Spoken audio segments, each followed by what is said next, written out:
महाशिवरात्रि का आध्यात्मिक और वैज्ञानिक दोनों तरीके से महत्व है। शिवरात्रि का अर्थ है हर महीने का 14वां दिन, जो कि अमावस्या से एक दिन पहले आता है। एक वर्ष में 12 से 13 शिवरात्रि होती हैं। इन सभी शिवरात्रियों में से वह शिवरात्रि जो फरवरी मार्च के माघ महीने में आती है, उसे महाशिवरात्रि कहते। ग्रह के उत्तरी गोलार्ध में उस दिन इंसानी सिस्टम में ऊर्जा स्वाभाविक रूप से ऊपर की ओर बढ़ती है। हर एक जीव अपने भीतर ऊर्जा को ऊपर की ओर बढ़ते हुए महसूस करता है। इस ऊपर उठती हुई ऊर्जा का केवल वही प्राणी सही से उपयोग कर सकते हैं जिनकी रीढ़ की हड्डी सीधी है। मानव होने का हमारा सौभाग्य कि केवल हम ही एक ऐसी प्रजाति हैं जिसकी रीढ़ विकसित होकर सीधी हो गई है। अगर आप दूसरी प्रजातियों के विकास की प्रक्रिया को देखें तो आप पाएंगे कि बिना रीढ़ वाले से रीढ़ वाले की तरफ बढ़ना एक महत्वपूर्ण कदम था और विकास प्रक्रिया में दूसरा महत्वपूर्ण कदम था। रीढ़ का आड़ी अवस्था से खड़ी अवस्था में आना, मस्तिष्क वास्तव में तभी विकसित हुआ जब रीढ़ सीधी हुई। जैसे कि महाशिवरात्रि की रात में ऊर्जा स्वाभाविक रूप से ऊपर की ओर बढ़ती है। रात भर रीढ़ को सीधी रखने से जबरदस्त लाभ होता है। यह उनके लिए विशेष रूप से फायदेमंद है जो खासकर आध्यात्मिक मार्ग पर है, पर यह उन लोगों के लिए भी महत्वपूर्ण है जो पारिवारिक स्थितियों में और साथ ही दुनिया में उन लोगों के लिए भी जो महत्वाकांक्षी हैं। आध्यात्मिक मार्ग पर चलने वालों के लिए, योगियों के लिए यह वह दिन है जब शिव अपने भीतर की सभी हलचल के परे चले गए और पूरी तरह से स्थिर हो गए। इसी दिन उनकी तीसरी आंख खुल गई और उनका बोध खिल उठा। हम यह कह रहे हैं कि यह दो आंखें सिर्फ इंद्रियां हैं।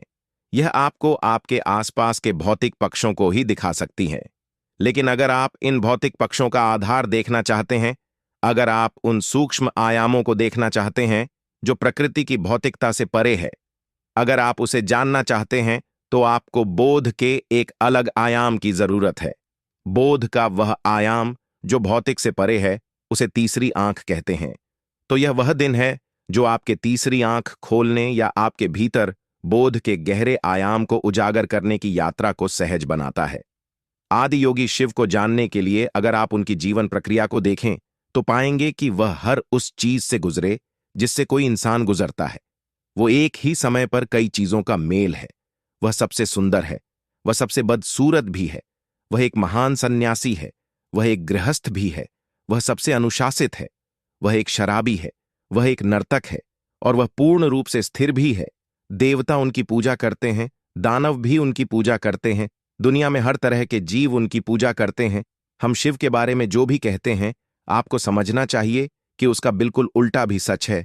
वह सबसे भयानक भैरव है जो गुस्सैल और जबरदस्त हिंसक है। वह सबसे करुणामय भी हैं। वह सुंदर मूर्ति है। वह मोह लेने वाले जबरदस्त प्रेमी और एक करुणामय, सुंदर और रोमांटिक देव हैं। वो तांडव मूर्ति भी हैं जिनका नृत्य सृष्टि की प्रक्रिया का संहार कर देता है। साथ ही वह अचलेश्वर हैं, पूर्ण शांत, यानी वह बिल्कुल गतिशील नहीं है। शिव एक योगी है जिन्हें कोई नाम नहीं देना चाहिए। नाम देने का अर्थ सीमित करना और छोटा करना है। साथ ही उनके कई सारे नाम हैं और वह सभी नाम कुल मिलाकर पूरे ब्रह्मांड को उसकी सभी जटिलताओं के साथ अभिव्यक्त करते हैं। वह अस्तित्व के सभी था रहस्यों की एक अभिव्यक्ति है। अगर आप इस व्यक्ति को स्वीकार कर सकते हैं जो इस धरती पर पाए जाने वाले हर गुण की एक जटिल संरचना है, अगर आप उन्हें स्वीकार कर सकते हैं तो आप जीवन को ही पार कर चुके हैं।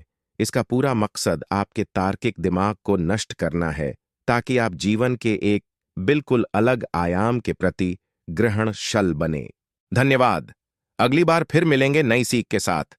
खुश रहिए, अपना ख्याल रखिए।